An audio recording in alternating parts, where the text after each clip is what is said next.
Di beberapa kota di Cina, cara orang menerima paket mulai berubah.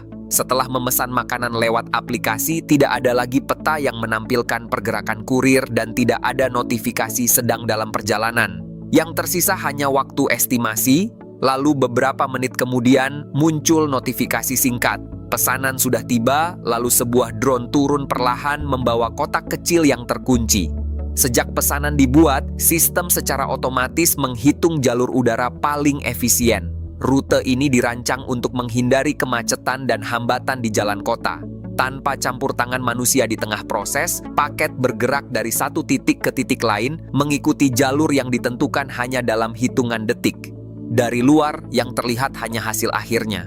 Tapi di balik perjalanan singkat itu, ada sistem otomatis yang bekerja di balik layar, mengatur rute, waktu, dan pergerakan secara real-time. Sebuah jaringan pengiriman baru yang bergerak di udara dan tidak lagi bergantung pada jalan di darat.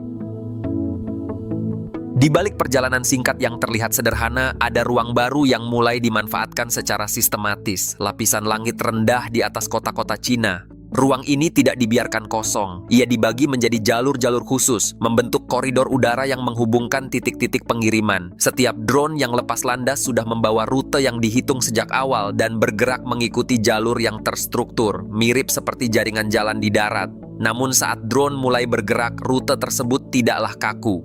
Di sepanjang perjalanan, sistem di dalamnya terus memantau lingkungan sekitar secara langsung. Bangunan tinggi, perubahan ketinggian, hingga objek yang bergerak semuanya diproses sebagai data.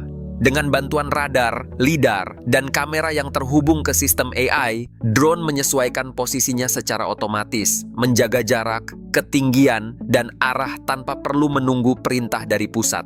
Di atas jalur-jalur ini, ada sistem lain yang bekerja tanpa henti, koordinasi antar drone dalam jumlah besar. Dalam satu wilayah, ratusan hingga ribuan drone bisa bergerak bersamaan, masing-masing menuju tujuan berbeda. Sistem pusat memantau kepadatan di setiap koridor, lalu menyesuaikan aliran pergerakan secara real-time. Ketika satu jalur mulai padat, sebagian drone langsung dialihkan ke jalur lain, menjaga pergerakan tetap lancar tanpa risiko tabrakan. Semua proses ini dilengkapi dengan sistem pengamanan yang selalu aktif. Saat terjadi gangguan, seperti cuaca yang berubah tiba-tiba atau sinyal yang melemah, drone tidak berhenti tanpa arah. Sistem langsung mengaktifkan rencana cadangan, memilih rute alternatif, kembali ke titik aman, atau menunda pengiriman sesuai skenario yang sudah diprogram.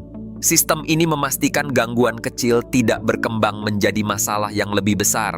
Dengan cara seperti ini, langit tidak lagi sekadar ruang terbuka, tetapi menjadi bagian dari infrastruktur kota. Sebuah sistem yang bekerja di atas aktivitas sehari-hari, hampir tanpa disadari. Ketika teknologi ini mulai berjalan secara konsisten, fokusnya pun berubah, bukan lagi pada cara kerjanya, tetapi pada seberapa luas sistem ini sudah digunakan. Di beberapa bagian tembok besar Cina, pengalaman beristirahat di tengah jalur pendakian kini terasa sedikit berbeda. Setelah berjalan cukup jauh dan tidak menemukan kios di sekitar, seseorang cukup membuka aplikasi, memilih minuman atau makanan ringan, lalu menyelesaikan pesanan seperti biasa. Tidak lama kemudian, sebuah drone muncul dari kejauhan, menurunkan paket ke titik yang sudah ditentukan, tanpa perlu ada toko fisik di lokasi tersebut. Situasi yang sama juga terjadi di wilayah yang jauh lebih sulit dijangkau. Di daerah pegunungan, di mana jalan berliku dan akses kendaraan terbatas, pengiriman tidak lagi bergantung pada waktu tempuh di darat. Begitu pesanan diproses, drone langsung mengambil jalur udara, melewati kontur medan yang biasanya memperlambat distribusi. Perjalanan yang sebelumnya memakan waktu berjam-jam bisa dipangkas menjadi hitungan menit, karena rute yang diambil tidak lagi mengikuti bentuk jalan, melainkan garis lurus di atasnya. Dalam kondisi yang lebih kritis, sistem ini digunakan dengan cara yang berbeda. Untuk pengiriman logistik medis, waktu bukan sekadar efisiensi, tapi kebutuhan.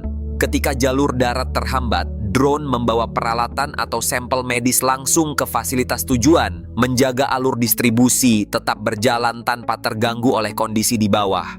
Di sisi penerima, prosesnya juga berubah. Paket tidak selalu diserahkan langsung ke tangan, melainkan diturunkan ke smart kiosk, sebuah titik pengambilan otomatis yang tersebar di berbagai lokasi. Setelah drone menyelesaikan pengiriman, pengguna cukup datang, membuka loker dengan kode atau aplikasi, dan mengambil paketnya tanpa perlu berinteraksi dengan siapapun. Dari berbagai situasi ini, terlihat bahwa teknologi ini tidak hanya bekerja di satu jenis lingkungan, tapi beradaptasi dengan kebutuhan yang berbeda-beda. Dan ketika penggunaannya semakin meluas, perubahan yang terjadi tidak lagi terbatas pada cara barang dikirim, tapi mulai menyentuh bagaimana ritme kota itu sendiri berjalan. Seiring sistem ini berjalan semakin konsisten, perubahan yang terasa bukan hanya pada cara paket berpindah, tapi pada bagaimana seluruh proses itu terjadi tanpa kehadiran manusia di tengahnya. Dulu, setiap pengiriman selalu melibatkan serangkaian interaksi. Kurir menerima pesanan, mengambil barang, lalu mengantarkannya secara langsung. Sekarang, sebagian besar proses itu berpindah ke sistem yang bekerja sendiri, dari penentuan rute hingga penyelesaian pengiriman. Peran manusia tidak benar-benar hilang, tapi bergeser menjauh dari jalur utama. Alih-alih berada di lapangan, manusia lebih banyak berada di balik sistem, merancang jaringan, memantau performa, dan memastikan semuanya berjalan sesuai rencana. Di permukaan, proses pengiriman terasa seperti sesuatu yang terjadi dengan sendirinya, tanpa titik kontak yang jelas antara pengirim dan penerima. Dampaknya mulai terasa pada hal-hal yang sebelumnya dianggap biasa. Interaksi singkat saat menerima paket perlahan menghilang, digantikan oleh notifikasi dan sistem otomatis. Pengalaman menunggu juga berubah ketika pengiriman bisa diprediksi dalam hitungan menit dengan tingkat konsistensi tinggi. Ekspektasi terhadap waktu ikut menyesuaikan. Keterlambatan kecil yang dulu bisa dimaklumi, kini terasa lebih mencolok karena sistem sudah terbiasa bekerja tanpa hambatan. Di balik semua itu, kota mulai memiliki lapisan baru yang tidak terlihat, tapi terus aktif sepanjang waktu. Sistem logistik tidak lagi hanya bergantung pada jalan, gudang, dan kendaraan darat, melainkan juga pada jaringan udara yang terintegrasi dengan sistem digital. Setiap pengiriman menjadi bagian dari aliran data dan pergerakan yang saling terhubung, membentuk pola yang terus diperbarui tanpa henti. Langit yang sebelumnya hanya menjadi ruang kosong di antara gedung-gedung, kini berubah fungsi menjadi jalur distribusi yang aktif. Tanpa banyak disadari, aktivitas di atas kepala menjadi bagian dari ritme kota, berjalan paralel dengan kehidupan di bawahnya. Dan ketika kedua lapisan ini, darat dan udara, mulai bekerja bersama, kota perlahan bergerak ke arah sistem yang mampu mengatur dirinya sendiri, dengan manusia yang semakin jarang terlihat di dalam prosesnya. Ketika sistem seperti ini sudah berjalan tanpa banyak disadari, perubahan paling besar justru terasa pada hal-hal yang sebelumnya tidak dianggap sebagai bagian dari teknologi. Waktu menjadi lebih terukur, proses menjadi lebih singkat, dan banyak aktivitas yang dulu membutuhkan kehadiran orang lain, kini bisa selesai tanpa pertemuan sama sekali. Semua berjalan lebih cepat, tapi juga lebih sunyi. Namun ketika teknologi seperti ini mulai menjadi bagian dari keseharian, pertanyaan yang muncul tidak lagi tentang apakah sistem ini bisa berjalan, melainkan apakah kota dan masyarakat siap beradaptasi dengannya. Infrastruktur mungkin bisa dibangun, sistem bisa disempurnakan, tapi ritme kehidupan manusia tidak selalu berubah secepat itu. Cara kita memandang waktu, interaksi, dan bahkan keberadaan orang lain dalam proses sehari-hari ikut terpengaruh secara perlahan. Seiring waktu, semua ini perlahan menjadi hal yang biasa. Drone yang melintas di langit, paket yang tiba tanpa perantara, sistem yang bekerja tanpa terlihat, semuanya menjadi bagian dari latar belakang kehidupan kota, seperti halnya jalan raya dan lampu lalu lintas hari ini. Sesuatu yang dulu terasa baru, berubah menjadi hal yang tidak lagi dipertanyakan. Dan mungkin di masa depan ketika melihat ke atas bukan lagi sekadar melihat langit kosong, tapi jaringan yang terus bergerak, pertanyaannya bukan lagi tentang bagaimana teknologi ini bekerja, melainkan seberapa jauh kita sudah terbiasa hidup bersamanya.